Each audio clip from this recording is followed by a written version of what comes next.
亮卡、机要、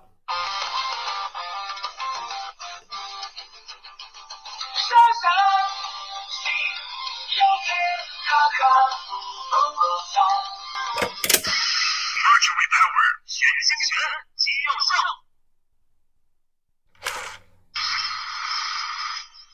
机要开甲，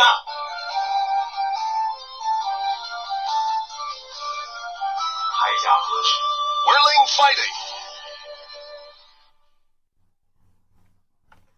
激浪旋涡拳。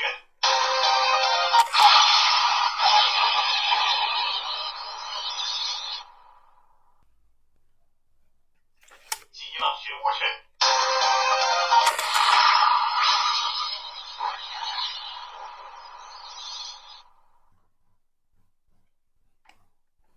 血击枪，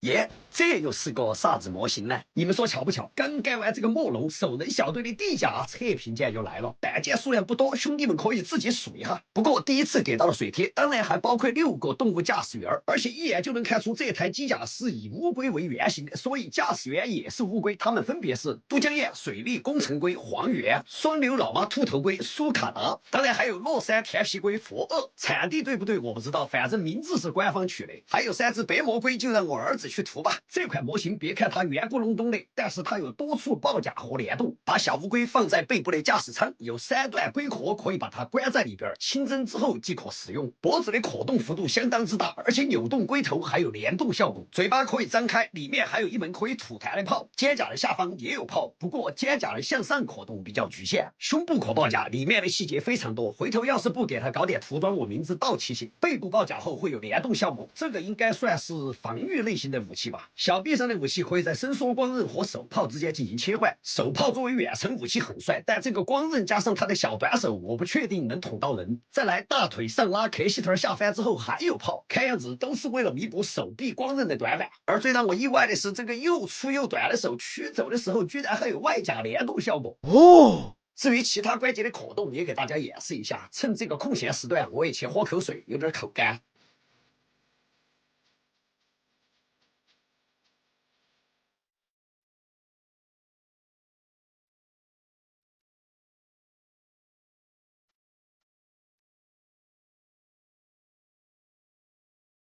我回来了，继续。这2个东西是特点，没错，又是2门炮，可以装在龟壳上。但是我取下肩甲之后，它还是没有办法往正前方发射，所以这2门炮必须是追踪导弹才能有效的攻击敌人吧。好了，由于是测评件，我要给大家最真实的数组反馈，所以随口我都没有进行打磨，甚至连水贴很少我也没贴，大家可以参考一下官图。主要是它的刻线和细节真的太多了，要是不给它点缀一下，我心里面过不去。特别是像这种水口长在这儿，你说不涂一下能行吗？另外，龟壳两侧的这个零件有一点点小飞边，拼第一个的时候我没有注意，就会出现这样的情况。拼装方面还有一些要注意，比如这个地方一定要先拼112，再拼113，在拼尾巴外甲的时候也要注意零件的方向，不然你根本装不进去。再来肩甲部分应该是印反了，拼完之后反过来装就可以了。最后在安装脚底板的时候不是太好发力，一定记得转着往里塞。那么这款来自国模默契的手人小队新品地甲就给大家测评完了。除了以上讲的优缺点以外，拼装也很流畅，新人都随便能搞定。而我个人认为它是一个改色圣体，涂装大佬，你们要不要搞一个水箭龟呢？